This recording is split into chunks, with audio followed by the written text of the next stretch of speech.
So para po ito doon sa mga nagre-request na dapat daw po Tagalogin na lang yung aking video para mas maintindihan.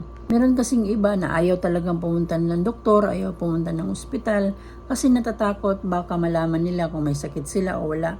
Pero dapat talagang pumunta tayo sa doktor nang malaman natin ba nararamdaman at ano po yung naging problema.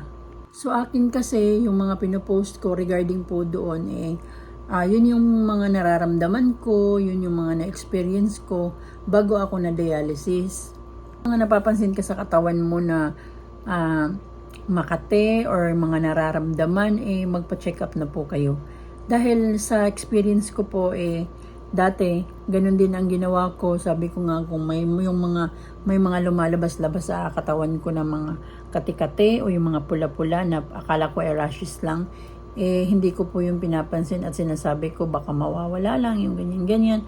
So, importante po magpa-check up po tayo agad sa doktor nang mabigyan po tayo ng gamot para dyan o para dun sa ating mga nararamdaman. Huwag po tayong mag-self-medicate kasi po dyan po nag-uumpisa tuloy yung sakit na kahit na wala kang ganitong sakit nagkakaroon ka tuloy ng ganyang sakit. Kasi ikaw lang yung nag-iisip kung ano yung igagamot dyan, hindi ka naman doktor.